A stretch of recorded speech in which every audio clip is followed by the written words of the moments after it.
never thought I would be filming again, but here we are. So as you guys can tell by the title, I'm just gonna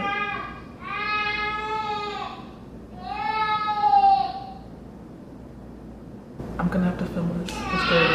Okay. It's all good. It's all good. Alright, so I've been like thinking about filming this for a while, and I was like, how am I gonna film with Drayden? Because I'm like pretty much a stay-at-home mom. And I was like, oh, I'll film on his nap. Put him down in bed, got ready to film, and he starts crying as soon as I turn the camera on. But it's okay, we're just gonna keep rolling. I have my notes here, so I'm gonna like try to briefly go over them. Hopefully this isn't too long. But the first thing I want to talk about is mindset. I could not diet while I was breastfeeding, first of all. Some people do, some people are able to eat well, I was not. But not only that, I just was not in a positive mental space to work on myself, if that makes sense, to work on my outer appearance. I had to take the time out to work on me in here and in here.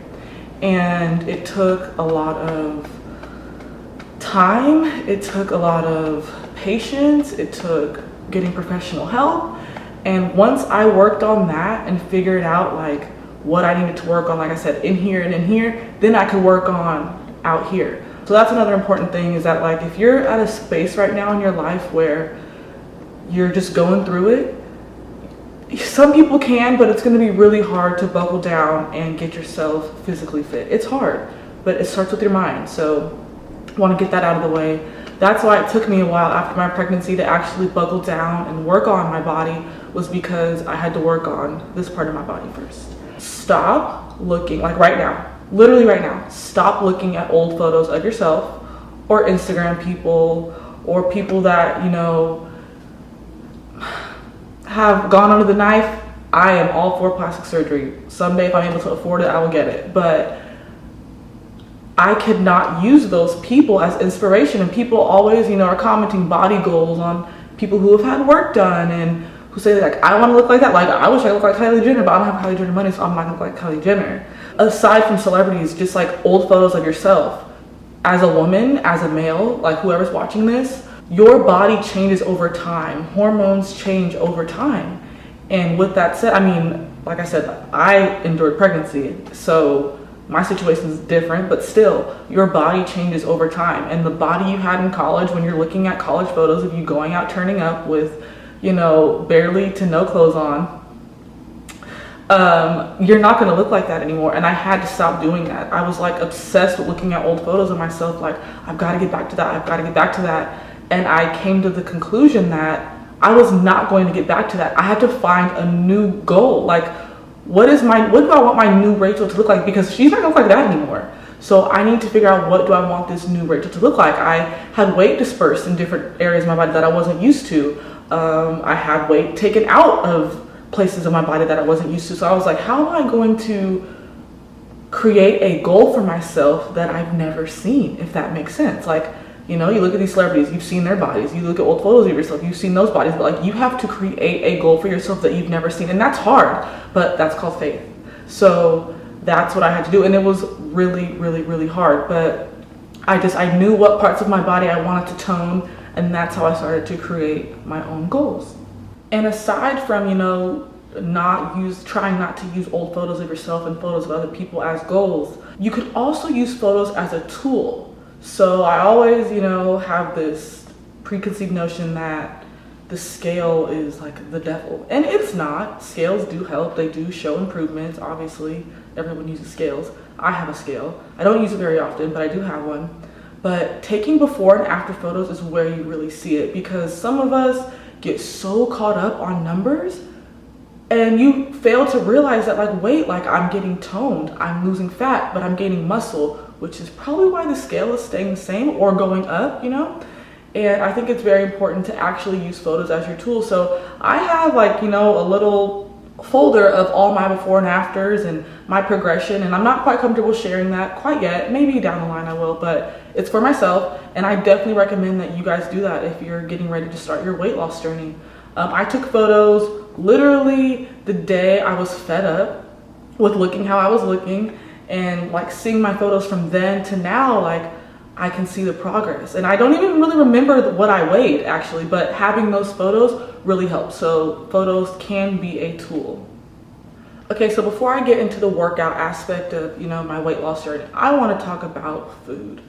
So there's so many diets. There's keto, there's paleo, there's this, there's that. And with my lifestyle, I couldn't pick just one. Like, I liked keto, I liked paleo. So keto, you guys do your research because I honestly don't know enough about it, but I just know that it's low carb and it's your body going into ketosis and running off of fat instead of carbs, which I love that idea. Like, that's how you burn fat, obviously, it makes sense, but it just wasn't realistic. And now that I'm playing basketball again, like most of you know, there's no way I could play a game and have a full-on, or even have a full-on practice, from 8 to 10:30 at night without consuming some type of carbs. So whether that's, a few tortillas or whatever, like, and I mean complex. I'm not talking about, the carbs that you can get in fruit or the carbs that you can get in like veggies. I needed real complex carbs.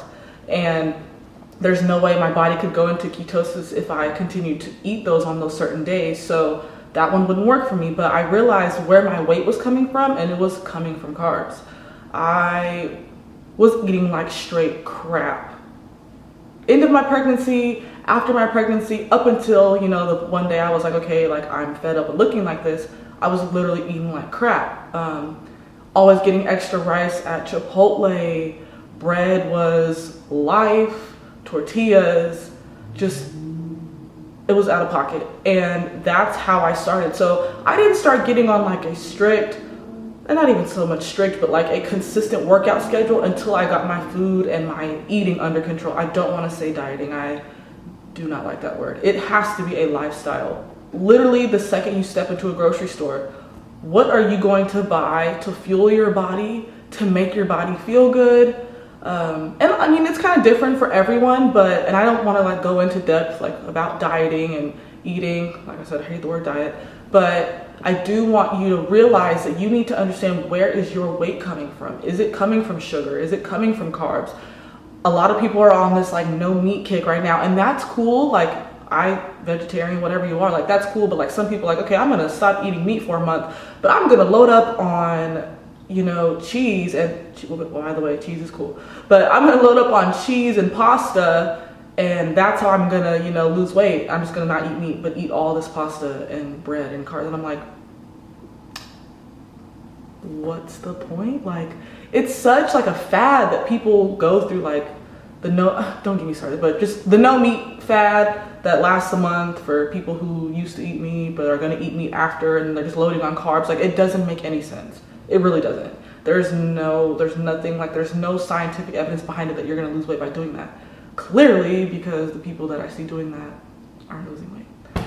So anyways, like I said, like, you have to find a lifestyle way of eating, not a diet, a lifestyle way of eating that you can consistently do. And it took me a while to figure that out, but that's what I did. So basically what I did was I just increased my proteins, I increased my fats, and I increased my veggies. I decreased sugar. I was literally addicted to sugar, like a crack fiend. Like, sugar was everything. So I cut it out. And I do still eat it occasionally. I still eat fruit occasionally, but I mean, I was eating crazy amounts of fruit, which is okay. But for me, like I said, I knew where my weight was coming from, and it was coming from carbs and sugar. So I tried my best to cut them out. And now, like, I kick them up, occasionally. If I go out to eat and I will enjoy, like, split a dessert with Andre, like, I will do that. I will not deprive myself, but I'm not eating nothing but cakes every day. For those of you who remember, well, actually, no one knew I was pregnant then, but I was posting nothing but cakes like every day. My dad would bring them to me from work every day when I was home, like the end of my pregnancy, and I was killing them. So anyways, I just eat everything in moderation. And like I said, the things that were causing me to gain weight and stay heavy, I just had to cut them out. So now I'm gonna talk about my workout regimen, how I got consistent, and yeah. So most of you guys know that I'm a working mom. Before Andre started having OTAs, I was able to actually go into work. I was a sports performance specialist. So basically, I was a strength and conditioning coach, personal trainer type of things for kids 8 to 18. Loved it. But like I said, because of Andre's job, I had to come back home. So now I do work from home. I occasionally go in, do a few trainings, but right now I'm pretty much doing like marketing and things like that. So still working for the same company, but just on the other side of things, which is okay. But what I learned is how to program workouts.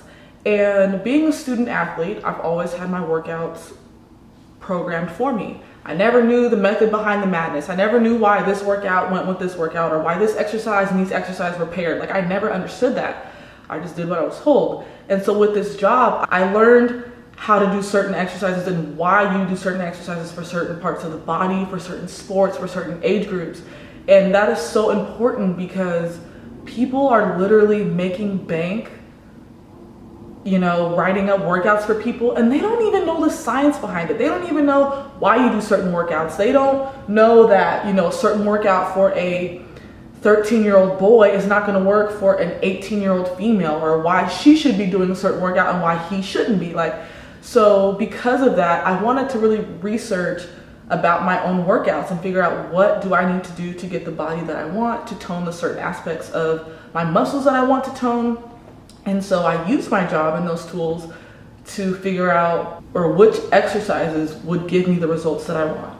So with that said, I'm actually gonna like look at my workout now. So the first body part, glutes. What I did was I did research on how to obviously build glutes, but I watched YouTube videos, I read articles, and I noticed that I would do like workouts for your butt, but I just wouldn't see any results. I wouldn't really be sore. And then I realized that, this is kind of like a makeup analogy, I needed to prime my glutes. So what I created was a glute activation series. So that pretty much like a primer, if you guys are, you know, makeup savvy. You put your primer on, your makeup sticks to it, it lasts. When you're priming your exercises, you're actually building muscle because they're warmed up, they're ready to go. You know, you're putting like a foundation down to build your workout on. If that makes any sense. I think the makeup analogy was a little bit better. But anywho, so what I do before I do my glute exercises that I warm them up, which is my glute activation series, I was really concerned with how painful I was feeling after some of my games and stuff. So I did research on how to not be in pain. And that's called my mobility series. So if you guys, you know, if you guys are experiencing like chronic pain, do research on how to strengthen those parts of the body, how to mobilize them, how to get more flexibility, how to be more mobile. So with me, my ankles, my calves, my Achilles, trash. I mean, what, 16 years, now 17 years of constantly pounding on hardwood floor, that adds up to your body. So I researched different exercises I could do to strengthen my calves, to strengthen my ankles and my Achilles, to give me more mobility in them. That way I could perform better on the court. So those are just little things that I did a lot of research on. And now I'm gonna get into my actual workout. Okay, so what I'm gonna do is I'm gonna go in depth for how I program my workout. Just to start, it's a 5-week program, so it's Monday through Sunday. And I'm gonna pretty much do these until I go on vacation. Then I'll probably change it up after that. But what I did was, so Monday through Friday is on the front. This is a whole day's workout going across. And then on the back, I have my Saturday, Sunday schedule, which changes often based on if I have a game or not. However, I always do core and mobility on my game days in the morning. And then Sundays are always off. I also have my glute activation, which I talked about before, pretty much how to fire up my glutes before I put them through a workout. And then my mobility series, how I'm strengthening my ankles, Achilles, and calves. So what I did was I incorporated all of my exercises in the blocks. So I have 3 different exercises, block 1, 3 different exercises, block 2, 4 different exercises for block 3, and this is always core. So this column is always my ab workouts. And then based on the day, so Monday I don't have practice, so I always incorporate cardio, glute activation series because it's kind of like a leg day. Tuesday I have practice, that's my cardio. So because I have practice on Tuesday, that's when I do my mobility series. I should probably do that every day now that I think about it, but I don't. And then those workouts aren't as heavy or as strenuous. Wednesday, I do cardio, obviously no practice, activate my glutes that day. Thursday, I have practice, mobility. Friday, I don't have practice, but it's the day before a game, so this lift is usually lighter. He was sleeping on the couch and almost rolled off, but I caught him because moms are superheroes. Fridays, I do cardio, but it's the day before a game. However, those workouts are a little bit lighter, but I still do my glute activation on that day. Another thing to note, I'm gonna hopefully be able to like find a way to upload this so you guys can look at it, screenshot it, whatever. But what I want you guys to know is that based on your like level of, I guess you could say not expertise, but level of experience, there we go. Based on your level of experience as far as lifting, I mean, obviously I've been lifting for a very long time at a very high level. So certain workouts that I do for myself, I wouldn't recommend for someone else to do. It's important to do research on your own because what workout or exercise someone else may do, your body may not be ready for that. That can cause injury. It can cause, no progress at all. If you're, a beginner lifter, an intermediate lifter, be that, own it, do research on it.